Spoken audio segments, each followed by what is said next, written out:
ಅದರಿಂದ ನಾನು ಒಂದು ಮಾತು ಹೇಳ್ಬಿಡ್ತೀನಿ ಈ ಸಮಯದಲ್ಲಿ ಪ್ರಜ್ವಲ್ ರೇವಣ್ಣ ಅವ್ರಿಗೆ, ಎಲ್ಲಿದ್ರು ಅಣ್ಣ ದಯವಿಟ್ಟು ಬೇಗ ಬಂದು ಅದೇನೋ ಉತ್ತರ ಕೊಟ್ಬಿಟ್ಟು ಕೊಡೋ ತನಕ ಬೇರೆ ಯಾವ ನ್ಯೂಸು ಹಾಕಲ್ಲ. ಮೊನ್ನೆ ಅಮೆಝಾನ್ ನಟಭಯಂಕರ್ ಅಪ್ಲೋಡ್ ಆಯ್ತು, ಅದನ್ನು ಪ್ರಮೋಷನ್ ಮಾಡ್ತಾರೆ. ಅಣ್ಣ ಇದು ಸಮಯದಲ್ಲಿ ಏನು ಪ್ರಮೋಷನ್ ಆಗಲ್ಲ, ಅದೇ ಮಾಡ್ಬೇಕು ಅಂತ ಕೂತವ್ರೆ. ಸೊ ನೀ ಬಂದು ಹೇಳಿಕೆ ಕೊಟ್ಟು ನೀನ್ ಮಾಡಿದ್ಯೋ ಏನೋ ಒಂದು ಕೊಟ್ಬಿಟ್ಟು ಹೊಂಟೋಗಪ್ಪ. ನೀ ಬರೋ ತನಕ ಅವ್ರು ಬಿಡಲ್ಲ, ನಿಂದೇ ಆಗ್ತಿರ್ತಾರೆ.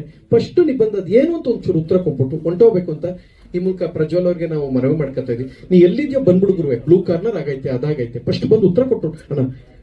ಚಿತ್ರರಂಗದ ಪರವಾಗಿ ನಾನು ಚಿತ್ರರಂಗದ ಫಿಲಂ ಚೇಂಬರ್ ಇವರಿದ್ದಾರೆ, ನಮ್ಮ ಕರಿ ಸುಬ್ಬಣ್ಣ, ನಮ್ಮ ಹಿರಿಯ ಕಲಾವಿದರು ನಿರ್ಮಾಪಕರಿದ್ದಾರೆ, ಬಾಮಗಿರೀಶ್, ಎಲ್ಲರ ಪರವಾಗಿ ನಾನು ಪ್ರಜ್ವಲ್ ರೇವಣ್ಣ ಅವ್ರಿಗೆ ನಾನು ಕೇಳ್ಕೊಳ್ಳೋದೇನಂದ್ರೆ, ನೀನ್ ಮಾಡಿದ್ಯಾ ಗಿಟ್ಟಿದ್ಯಾ ಅದೇನು ನಾ ಹೇಳಲ್ಲ, ಬಟ್ ನಿನಗೆ ತುಂಬಾ ತೊಂದರೆ ಆಯ್ತೈತೆ ಕಪ್ಪ. ನೀನ್ ಬರೋ ತನಕ ಏನ್ ಗೊತ್ತಾ, ನಿಂದೇ ನ್ಯೂಸ್ ಹೊಡಿತಿರ್ತಾರೆ. ಮಳೆ ಬಂತು ಅದನ್ನು ಬಿಟ್ಬಿಟ್ರು, ಆ ನೇ ಹಿರೇಮೆಟ್ ಸತ್ತೋದು ಅವಳದು ಬಿಟ್ಬಿಟ್ರು, ಮೊನ್ನೆ ಯಾರೋ ಕೊಡಗುಲ್ ತಲೆ ಕಡ್ಕ ಬಂದ ಅವನು ಬಿಟ್ಬಿಟ್ರು, ಪುನಃ ಇನ್ನೇನೋ ಒಂದು ಎಲೆಕ್ಷನ್ ಸೆಕೆಂಡ್ ಫೇಸ್ ಆಯ್ತು ಅದು ಬಿಟ್ಬಿಟ್ರು. ನೀನು ಎಲ್ಲಾನು ನುಗ್ಗಬಿಟ್ಟಿದೆ, ಸಿನಿಮಾನು ನುಗ್ಗಬಿಡ್ತಾ ಇದ್ಯಾ, ನೀನು ಅಲ್ಲಿಂದ ಬಂದ್ಬಿಟ್ಟು ಫಸ್ಟ್ ಉತ್ತರ ಕೊಟ್ಬಿಡು.